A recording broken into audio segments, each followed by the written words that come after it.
Crispin's yesterday finally became the first Premier to call out what is a pretty dodgy deal with WA. This was done years ago. It was actually Scott Morrison, when he was Treasurer in the Turnbull government, did this deal with WA so that they would not lose or get their fair share of GST. But what we know now is that next year alone, they'll get an extra $5.2 billion, and that's from all the other states. I spoke to independent economist Chris Richardson on the program yesterday. This is what he had to say about this carve-up. New South Wales is being ripped off by what we do. Federally, it means every single taxpayer in Australia, the first $400 of personal tax we pay isn't to pay for the defence of the nation. It isn't to help the young or the old or the sick or the poor. It is to finance a deal that was essentially done to prop up marginal seats in Western Australia. Well, there's some truth for you. Joining me live now is the New South Wales Treasurer Daniel Mookhey. Daniel, thanks so much for your time. You have it there from Chris Richardson and others. New South Wales is being ripped off. What are you going to do about it? Well, we're going to argue the case for New South Wales, and Chris Richardson is absolutely correct. New South Wales' share of the GST has now slipped to the lowest level ever since it was introduced back in 2000. 14 cents out of every dollar paid in GST is now donated to other states. Equally, at a time where we are taking on the bulk of the nation's population growth, we are seeing New South Wales fall behind when it comes to GST share, when it comes to infrastructure share as well. So we want to have a good conversation with the Commonwealth. We make the point, a system this absurd cannot last. It needs reform. When? Have you put a timeline, a deadline on it even? Well, we are taking on a pretty tough fight here, and Laura, I'm not going to pretend that it's going to result in a quick win whatsoever, but we've got to call it out. We've got to call out the fact that as a result of this decision from the Commonwealth Grants Commission, New South Wales stands to lose just $1.65 billion just this year alone, and we're still working out exactly what the impact is for our forward estimates. The prospect of New South Wales, which carried the nation through COVID, returning to budget surplus, is now virtually impossible in the short term. Equally, a already endangered AAA credit rating is going to be coming under a lot more pressure. I make the point, when I became Treasurer, I had spent a lot of time last year beginning the hard task of fiscal repair. I did manage to save billions of dollars and redirect it towards the public purposes, but this is a big setback in terms of the road we have to travel. We're not expecting anybody else to come to our rescue.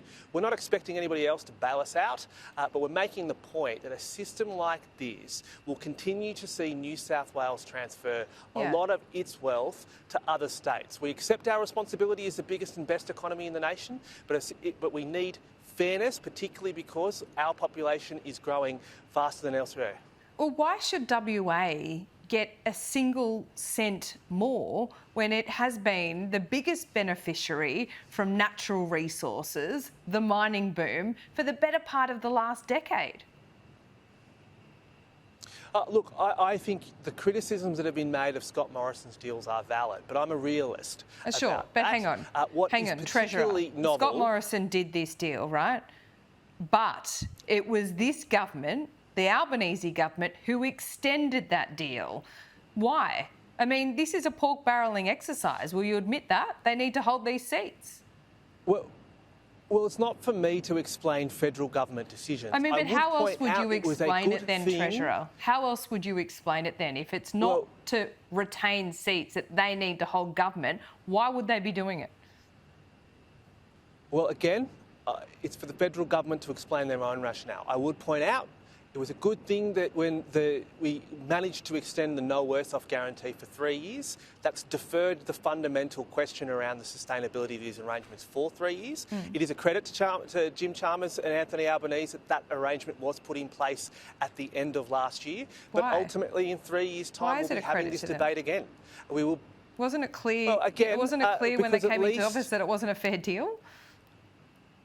Well, from my perspective, I would prefer that at least New South Wales is not left worse off as a result of those arrangements.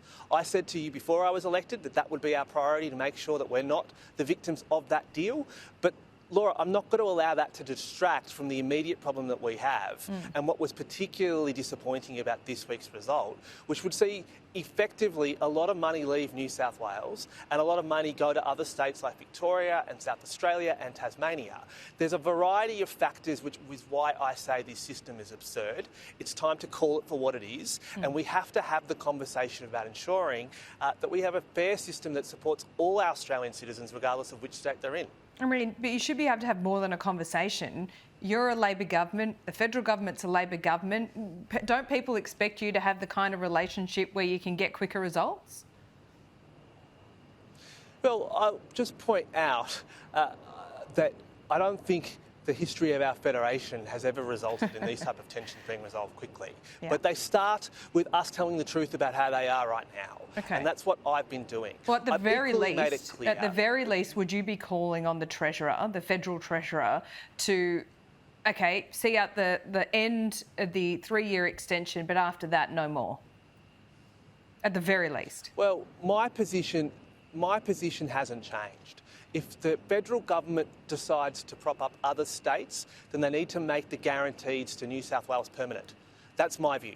And my view is a taxpayer in New South Wales shouldn't lose out if a federal government decides to take a decision on with another state. And equally, I'd make the point that right now we have the opportunity to work in partnership with the federal government to get a good result when it comes to schools in New South Wales, when it comes to hospitals in New South Wales, this is leverage. when it comes to housing in New South Wales. Is this leverage then for more infrastructure money and more money for schools? Well, I'd point out that when it comes to infrastructure, we are 31% of the nation, but we're only getting 23% of federal infrastructure dollars. I think your answer might be yes. When it comes to schools, the Commonwealth promised to fully fund public schools. We expect them to meet their commitment because we are meeting ours. Sounds like they're not meeting a lot of commitments that they gave to New South Wales at the moment. Would that be a fair assessment? All I've got to say, we would prefer to get to a fix on all these issues. We aren't interested in a fight for a fight's sake. And from our perspective, we would like these issues resolved. I've made no secret of that in the last few days, and I make no secret of it now. I'd equally make the point New South Wales will be the last state standing when it comes to reaching these agreements as a result of this GST decision, because our fiscal capacity is a lot lower than it was before. That's just a realistic statement of fact, and that will have implications in terms of our ability to support the Commonwealth and some of their policy goals as well. I think it was the former Premier, Dominic Perrottet, that described the WA Premier at the time as Gollum with his precious GST dollars, hoarding them over there. Is that an apt description, do you think? Well, I'm going to stay focused on the main game. It's not for me to provide character assessments of counterparts elsewhere, Laura, and I'm not going to take the opportunity you're giving me to do so. Yeah, as tempting as it may be. Daniel Mookhey, thanks so much for your time. I appreciate it. Thanks for having me on.